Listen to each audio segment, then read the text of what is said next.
বলিউডে একের পর এক নায়ক বিয়ে করে ফেলছেন।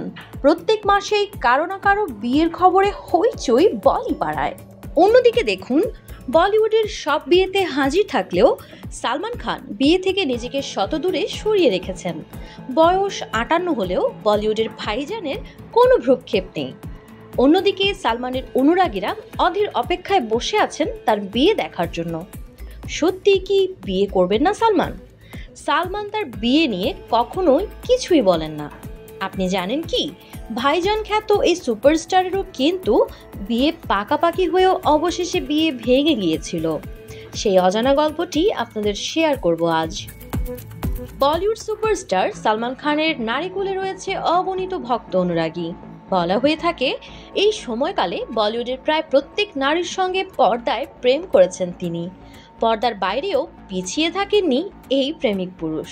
তার প্রেম কাহিনী নিয়ে আলোচনা গুঞ্জনের কমতি ছিল না কখনোই, এখনো নেই। ইন্টারন্যাশনাল বিজনেস টাইমসের প্রতিবেদনে জানা যায়, সালমান খানকে এখনো বলিউডের সবচেয়ে কাঙ্ক্ষিত পুরুষ হিসেবে বিবেচনা করা হয়। তবে একবার বিয়ের খুব কাছাকাছি গিয়েছিলেন তিনি। জানলে অবাক হবেন, 1994 সালের 27 মে সাবেক প্রেমিকা ও বর্তমানে বন্ধু সঙ্গীতা বিজলানির সঙ্গে বিয়ে পাকাপাকি ছিল সালমানের। 1994 সালের 27 মে ছিল সালমানের বিয়ের জন্য নির্ধারিত দিন। এই হার্টথ্রোব তারকা তখনকার প্রেমিকা বলিউড অভিনেত্রী সঙ্গীতা বিজলানিকে বিয়ের জন্য প্রস্তুত ছিলেন। বলা হয়ে থাকে, বিয়ের নিমন্ত্রণপত্র ছাপা হয়েছিল। একে অপরকে তীব্রভাবে ভালোবাসতেন তারা। বিয়ের প্রস্তুতিও চলছিল পুরো দমে। ওই কার্ডে বিয়ের দিন তারিখও উল্লেখ করা হয়েছিল। বিয়ের প্রস্তুতি চলাকালে এক পর্যায়ে সালমান খানকে বিয়ে করতে অস্বীকৃতি জানান সঙ্গীতা বিজলানি। সৌমি আলীর সঙ্গে সম্পর্ক রয়েছে এই বলে তিনি সালমানের বিরুদ্ধে প্রতারণার অভিযোগ আনেন। পরে এক সাক্ষাৎকারে সঙ্গীতা বিজলানি সালমানের বিশ্বাসঘাতকতার প্রসঙ্গ তুলে হতাশা প্রকাশ করে। বলেন, সালমান বিয়ের উপযুক্ত নন।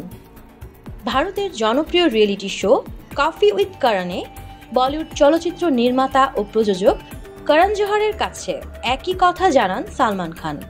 সালমান স্বীকার করেন, বাগদত্তা সঙ্গীতা তার প্রতারণার টের পাওয়ার পরেই তাদের বিয়ে ভেঙে যায়। পরে ভারতের ক্রিকেট তারকা আজহারউদ্দিনের সঙ্গে প্রেম ও বিয়ে হয় সঙ্গীতার। 1996 সালে করা সেই বিয়ে অবশ্য টেকেনি। 2010 সালে বিচ্ছেদ হয় তাদের। 2010 সালে আজহারউদ্দিনের সঙ্গে সঙ্গীতার বিচ্ছেদের খবর জানতে পারেন সালমান। এরপর তিনি সঙ্গীতাকে মানসিকভাবে সমর্থন দিতে থাকেন। এখনও প্রায়ই সালমান ও সঙ্গীতাকে একসঙ্গে বিভিন্ন জায়গায় দেখা যায়। ইন্ডাস্ট্রিতে সালমান খান এখন পর্যন্ত কমপক্ষে 10 জন অভিনেত্রীকে সাফল্য পেতে সাহায্য করলেও সঙ্গীতা ওই তালিকায় নেই। সঙ্গীতা বরাবরই সালমানের জীবনের বিশেষ কেউ। সব তিক্ততা ভুলে কিভাবে বন্ধুতার হাত বাড়াতে হয় তা ভাইয়ের কাছ থেকে শিক্ষা নিতে হয়। তবে এবার ছেলের বিয়ে নিয়ে মুখ খুললেন বাবা সেলিম খান। সেলিমের কথায়, আসলে সালমান খুবই সহজ সরল একজন মানুষ। খুব সহজেই সম্পর্কে জড়িয়ে পড়ে, কিন্তু বিয়ে করতে ভয় পায়। সালমান মনে করেন, কোনো মেয়েই তার মায়ের মতো সংসার গোছাতে পারবে না।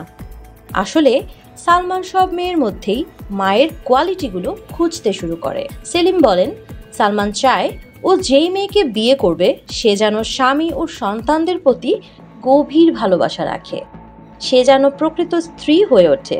আসলে এমন মেয়ে পাওয়া আজকাল খুবই কঠিন, তাই সালমান বিয়ে করছেন না। প্রসঙ্গত, অনেকেই জানতেন রোমানিয়ান মডেলের সঙ্গে বেশ কিছুদিন ধরে সম্পর্কে জড়িয়েছিলেন তিনি। অনেকে তো আবার ভেবেই বসেছিলেন লুলিয়া ভান্তৌরের সঙ্গে গাঁটছড়া বাঁধবেন সালমান। কিন্তু কয়েক বছর আগে সালমান খান নিজেই স্পষ্ট জানিয়েছিলেন বিয়ে করবেন না। বাবা সেলিমই যেন সালমানের সেসব গোপন তথ্য ফাঁস করলেন।